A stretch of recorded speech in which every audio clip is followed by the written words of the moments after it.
The afternoon sun felt like a spotlight on my humiliation. I stood on the curb, staring at 2 bulging trash bags that contained everything I owned. My stepfather Kieran wore a cold smile as he dusted off his hands. "It's time, Jordana.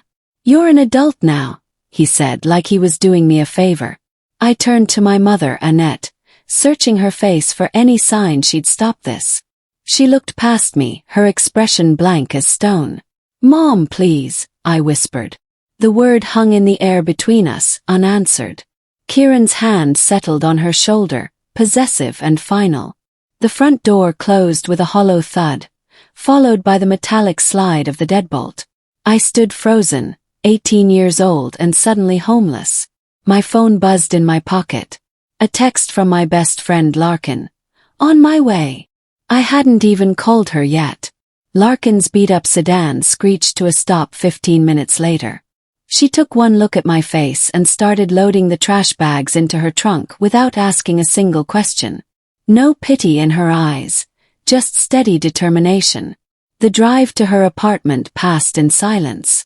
Her roommate Talia met us at the door, already pulling sheets from a closet to make up the couch.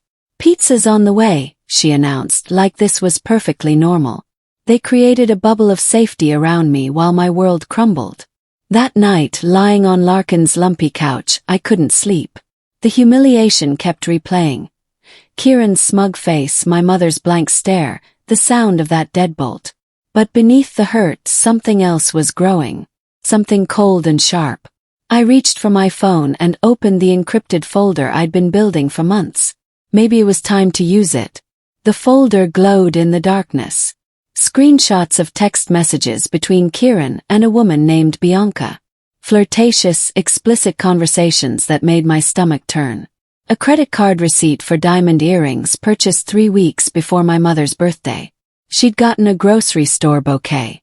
A hotel reservation confirmation for this coming weekend. The same weekend my mother was visiting her cousin in Philadelphia. I'd been collecting evidence since I first suspected, unable to throw it away even when I told myself it wasn't my business. The most damning piece sat at the bottom of the folder. A photo Bianca had sent Kieran 2 months ago. A selfie taken in my parents' bedroom, in their bed. She was wearing those diamond earrings. My finger hovered over the delete button, then moved away. Not yet. My phone rang at 8 the next morning. Mom's name flashed on the screen. For one stupid second my heart leaped. Maybe she'd come to her senses. Maybe she was calling to apologize, to say she'd made a terrible mistake. "Jordana." Her voice was flat, businesslike. "Kieran wanted me to let you know he's changing the locks today. You should make other permanent arrangements." No apology. No explanation. Just logistics. "Mom, I'm your daughter." My voice cracked despite my best efforts. "You're 18. You're an adult. It's time you learn to stand on your own." The line went dead. I stared at my phone, then at my laptop where Bianca's photo still glowed on the screen. The last thread of hope inside me snapped clean through.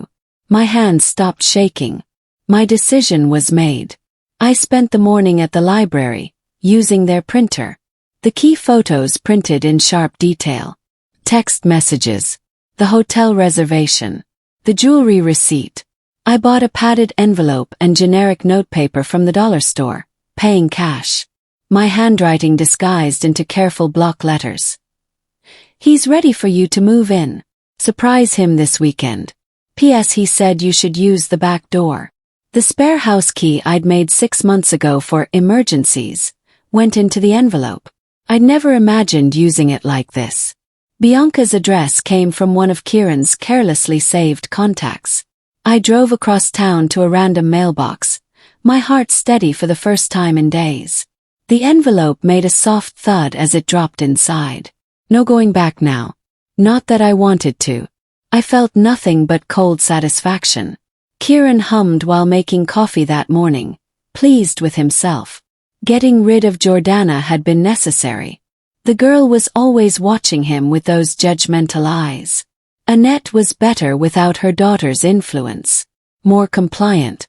More willing to see things his way. His phone buzzed. "Bianca." counting down the hours. I have a big surprise for you. He chuckled. Probably bought him something expensive with the money he'd been funneling her. The woman knew how to shop. Going to be an amazing weekend, he typed back. Annette appeared in the doorway, already dressed for her trip. I might come home early, she said quietly. Cousin Petra isn't feeling well. Kieran's smile faltered for just a second. No, you should stay. Help her out. I'll be fine here. She nodded, uncertain. He kissed her forehead, already calculating. He'd text Bianca to be extra careful. My phone pinged Friday afternoon. Mr. Henderson, the elderly neighbor who'd lived next door since before I was born. His house overlooked our backyard perfectly. Jordana, a young woman in a red car, keeps driving past your house. She's looking in the windows. Should I be concerned? I sat up straight on Larkin's couch. Can you send me a photo if she comes back? 3 minutes later, a slightly blurry image appeared. A woman with dark hair, expensive sunglasses, testing a key in the back door. Vanka. My envelope had arrived. Thank you, Mr. Henderson. Don't worry. Just someone Kieran is expecting. I didn't mention I was no longer living there. Another text. She just went inside. Looks like the key worked. I smiled at my phone. The dominoes were falling exactly as planned. Mr. Henderson's texts came rapid fire after that. Kieran's car just pulled into the driveway. He looks angry. My pulse quickened. He's at the back door. He sees her car. Then. He's inside. I can hear shouting through the walls. I held my breath, waiting. Larkin leaned over my shoulder, reading along. Girl, you're diabolical, she whispered, impressed. The next message made my heart stop. Your mother's car just pulled up. She came home early. I grabbed Larkin's arm.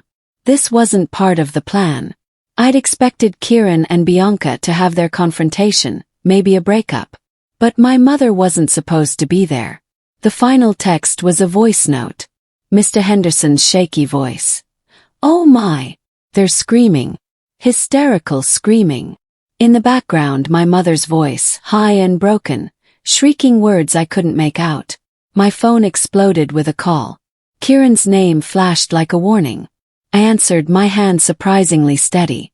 You little bitch. His voice was pure venom. You've ruined everything. You sent her here. The satisfaction that flooded through me was cold and clean. I just delivered a package, I said quietly. You're the one who provided the contents. I'll destroy you for this. I'll make sure everyone knows what a vindictive little. I ended the call and blocked his number without letting him finish. My hands didn't shake. I felt powerful for the first time since he'd thrown my bags on the curb. The phone rang again immediately. Mom's name this time. Her sobs were so violent I could barely understand the words between them. How could you? How could you do this to me? Like I was the one who'd betrayed her. I didn't expect my mother to show up at Larkin's apartment the next morning. She looked like she'd aged 10 years overnight. Eyes swollen, makeup less, wearing the same clothes as yesterday. I didn't know, she said, the words tumbling out before I could close the door. About the affair. About any of it. Kieran kept me away from everything. He isolated me from you, from our friends. She reached for my hand. I stepped back. Please, Jordana. You have to understand. It wasn't my fault. He manipulated me. I was under his influence. Talia appeared behind me, protective. Maybe you should go, ma'am. My mother's face crumpled. You don't understand. Her voice rose to a wail. It's not just about the affair. It's bigger than that. It's about the house. It's about your real father. The words hit me like cold water. What? Against my better judgment, I met her at the Bluebird Diner 2 hours later. Neutral ground. Larkin insisted on coming, sitting 2 booths away like a bodyguard. My mother's hands shook as she stirred her untouched coffee. Kieran's been pressuring me for months to sign the house over to him. He said we needed to secure it as collateral for a business loan. A guaranteed investment with his partner Corbin. Her voice was hollow. I kept saying no. The house was from before we married. Should stay separate. But he kept pushing, saying I didn't trust him, that I was holding us back. She looked up at me with red-rimmed eyes. He said if I didn't sign, we'd lose everything anyway. That we needed this deal. What's the business called? Yes. She blinked, surprised by the question. Halcyon Holdings. Why does that matter? Larkin and I spent the entire night on her laptop, digging into Halcyon Holdings. The company was a maze of shell corporations and vague investment descriptions. Nothing concrete, nothing real. This screams scam, Larkin muttered, clicking through incorporation documents. Then we found it. Buried in a county court database from 18 years ago. A lawsuit against Kieran Voss and Corbin Hayes for fraud and embezzlement related to a failed real estate development. The project had collapsed, taking investor money with it. My hands froze on the keyboard. The plaintiff's name stared back at me from the screen. Alistair Finch. Who's Alistair Finch? Larkin asked. My voice came out in a whisper. According to my birth certificate, he's my biological father. The man my mother said abandoned us when I was a baby. The man she never talked about. What was his name doing on a lawsuit against Kieran? I called my mother at midnight. She answered on the first ring like she'd been waiting. Tell me about Alistair Finch. Silence stretched between us. When she finally spoke, her voice was defensive. Why are you asking about him? I found a lawsuit. From 18 years ago. Alistair sued Kieran for embezzlement. You never mentioned they knew each other. She exhaled slowly. That was before Kieran and I got together. Your father was a dreamer, Jordana. He made bad investments, trusted the wrong people. The business failed because of his poor judgment, and he tried to blame everyone else. He became volatile, unstable. When you were a baby, he left.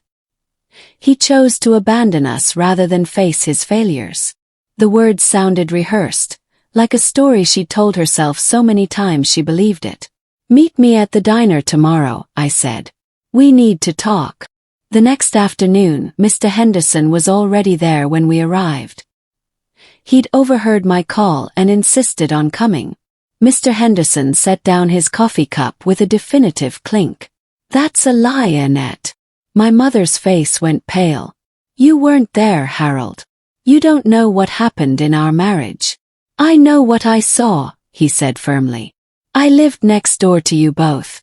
Alistair Finch was a good man. A brilliant architect who loved his daughter more than anything in this world. He turned to me, his weathered face kind. Your father designed beautiful, sustainable buildings. He partnered with Kieran on a commercial project that was supposed to be revolutionary. But Kieran embezzled the funds, used them for personal investments. When the project collapsed, he framed Alistair for the financial mismanagement. My mother stood abruptly. This is ridiculous. Harold, you're an old man with a faulty memory. The last time I saw your father, Mr. Henderson continued, ignoring her. He told me he was leaving to protect you both from the scandal. He made me promise to watch over you. That night I started searching for Alistair Finch online. Every database, every social media platform, every public record I could access. Nothing. It was like he'd vanished completely or was deliberately staying hidden. The dead end felt crushing. I'd been so close to answers, and now I had nothing but an old man's memories and my mother's denial. Larkin suggested we search my mother's storage. She kept everything from your childhood, right? Maybe there's something there. We drove to the house while Kieran was at work. My mother let us into the garage without a word, her face tight with resentment. In a dusty box labeled Jordana, baby years, beneath old stuffed animals and infant clothes, I found a birthday card. It was addressed to me for my 5th birthday. Faded but carefully preserved. The message inside. Happy birthday to my brilliant girl. All my love, your dad. A return address for a P.O. box in Sea Point, Maine. I wrote the letter by hand, drafting it 7 times before I got it right. Dear Alistair, my name is Jordana Finch. I believe you're my father.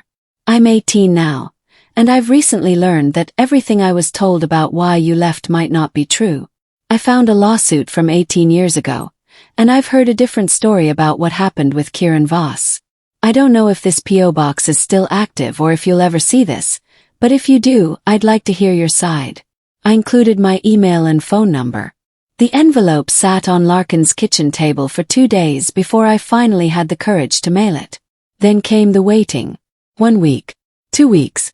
I checked my email obsessively, jumped every time my phone rang. Nothing. I started to believe I'd sent the letter into a void, that my father was gone or didn't want to be found. Then on day 16 my email pinged. Subject line. Your letter. The email was short, but every word felt heavy with emotion. Jordana, I never thought I'd hear from you. Your mother returned every letter I sent, every birthday card, every check for child support. Eventually, her lawyer told me if I tried to contact you again, she'd file for a restraining order. I thought you both wanted nothing to do with me. I thought I'd lost you forever. Everything you heard about the lawsuit is true.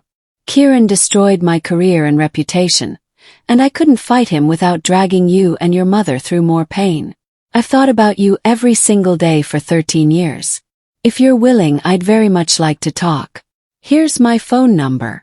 My hands shook as I dialed. The phone rang twice. Jordana. His voice cracked on my name. It's really me, I whispered. We both cried too hard to speak for several minutes. When we finally talked, I felt a connection I'd been missing my entire life. Something I'd never found with Kieran. Alistair drove 8 hours from Maine to meet me in person. He arrived at a coffee shop near Larkin's apartment on a Thursday morning, carrying a worn cardboard box. I recognized him instantly from old photos I'd found in my mother's garage. Older now, with gray threading through his dark hair, but his eyes were exactly like mine. Same shade of hazel, same shape. The hug felt like coming home. Inside the box were my childhood drawings, every single one I'd made in preschool. He'd kept them all these years. I couldn't let them go, he explained quietly. They were all I had left of you. We talked for 3 hours straight, filling in 13 years of missing pieces. He'd rebuilt his architecture career slowly, under a different firm name. He'd never remarried. How could I? He said simply. My heart was always here. Then my phone rang. My mother hysterical. He's gone. Kieran cleaned out our bank accounts and disappeared. The bank called. They're foreclosing on the house. We found Kieran at the house the next afternoon, throwing things into his car. Annette stood on the porch, crying and screaming at him. You can't just leave. We'll lose everything. There's nothing left to lose, Kieran snarled back. The deal fell through. Your precious house is going to the bank. Unless... He grabbed her arm roughly. Unless you sign it over to me right now. I can still salvage this. Flip it to Halcyon before foreclosure hits. But I need your signature. That's fraud, Annette whispered. It's survival. His voice rose to a shout. You sign or I release every embarrassing secret I know about you to everyone we know. Your friends, your family, social media. I'll destroy your reputation just like I'm being destroyed. My mother sobbed harder. Alistair's hand tightened on my shoulder. We were crouched behind the hedges by an open window, my phone recording every word. Evidence of extortion clear as day. Kieran's mask had finally come off completely. We met at the diner again. This time all 3 of us. Me, my mother, and Alistair, sitting across from each other for the first time in 13 years. The tension was thick enough to cut. My mother couldn't look at Alistair directly. I'm sorry, she whispered finally. I believed him. I believed everything Kieran told me about you. Alistair's voice was measured, careful. He's a gifted manipulator. I don't entirely blame you for that. He pushed a folder across the table. But I do blame you for keeping Jordana from me. Inside were documents. The forensic accounting reports from the original lawsuit that proved Kieran's embezzlement. Financial records Alistair had preserved for nearly 2 decades, unable to let them go. "I always knew I might need these someday," he said quietly. "I just never imagined it would be to protect our daughter from him." My mother's hands covered her face. For the first time I felt something like sympathy for her. She'd been fooled, but she'd also made choices. Now we all had to live with them. The lawyer's office smelled like leather and old books. Ms. Patricia Vance listened to our entire story, reviewed the recording of Kieran's extortion attempt, and examined Alistair's preserved financial documents. "This is substantial," she said, spreading papers across her desk. "We can file fraud charges, extortion charges, and possibly stop the foreclosure." The house was originally purchased with funds from Alistair's work before the marriage. It should have been protected from Kieran's schemes. She began drawing up paperwork immediately. 2 days later, Kieran was served at his temporary apartment. His response came that evening. A furious post on the Neighborhood Watch Facebook page, tagged to reach maximum local audience. He called me a criminal, claimed I'd orchestrated an elaborate scheme to destroy him out of teenage spite. He posted manipulated text message screenshots that made me look unstable. The comments section filled with shocked reactions. Several neighbors I'd known my whole life called my mother, demanding to know if I'd really become so troubled. Larkin showed me the post. I stared at it for a long moment, then looked up at her. "He wants a public fight. He's got one." The harassment started that night. Anonymous messages calling me terrible names. A few people I'd gone to school with shared Kieran's post, adding their own commentary about how I'd always been weird. Someone left a bag of garbage on Larkin's doorstep with a note. "Trash belongs with trash." Talia found it and brought it inside, furious. "We need to call the police." But I was already setting up my phone on a tripod, adjusting the lighting. Larkin realized what I was doing. "You're going to tell your side." "I'm going to tell the truth," I corrected. "All of it." I didn't script it. I just pressed record and started talking. About being thrown out at 18. About discovering Kieran's affair. About my revenge, which I didn't hide or apologize for. About finding the connection to my father and uncovering years of fraud. I played a 10-second clip from the extortion recording. I showed redacted proof of the embezzlement documents. I ended with, "He wanted to erase me to hide his crimes. I refused to be erased." The video went viral overnight. 10,000 views by morning. 50,000 by afternoon. The comment section filled with support, with people sharing their own stories of family betrayal and financial abuse. Local news picked it up. Then a producer from Untangled, a popular true crime podcast, emailed me directly. "This story has everything," she wrote. "Long-term fraud, family manipulation, multi-generational damage. I'd like to feature it on the show, if you're willing to participate." I called Alistair before responding. "It's your choice," he said carefully. "But the more public this becomes, the harder it'll be for Kieran to control the narrative." We recorded the podcast episode over 3 days. Me, Alistair, and Mr. Henderson all gave interviews. The host, Simone Valdez, was thorough and compassionate. She laid out the timeline carefully, connecting Kieran's original fraud to his current schemes. The episode released on a Tuesday morning. By Wednesday it had 2 million downloads. The pressure on Kieran became immense after the podcast aired. His employer put him on administrative leave pending an investigation. The district attorney's office opened a formal inquiry into the embezzlement charges. Bianca, his mistress, gave an interview to a local TV station claiming she'd been deceived too, that Kieran had promised her he was divorced. Then Corbin Hayes, Kieran's business partner, made a move that surprised everyone. He reached out to the district attorney with a deal. In exchange for immunity, he'd testify against Kieran about their shared schemes over the past 2 decades. He provided documentation of shell companies, fraudulent loans, and embezzled funds. "I'm not going down for his crimes," Corbin told investigators. The case against Kieran became airtight. My mother received notice that the foreclosure was being suspended pending the criminal investigation. The house, it turned out, had never legally been at risk. Kieran had been lying about that too, trying to panic her into signing it over. He was arrested on a Thursday morning, charged with fraud, extortion and perjury. I watched the news coverage with Alistair beside me, his arm around my shoulders. It felt like breathing again. 6 months later, everything looked different. Kieran had been convicted on multiple charges and was serving a 5-year sentence. My mother had filed for divorce, which was finalized quickly given the circumstances. She'd started therapy and was slowly learning to stand on her own. The house sold for a good price. Mom, Alistair, and I decided together not to stay there.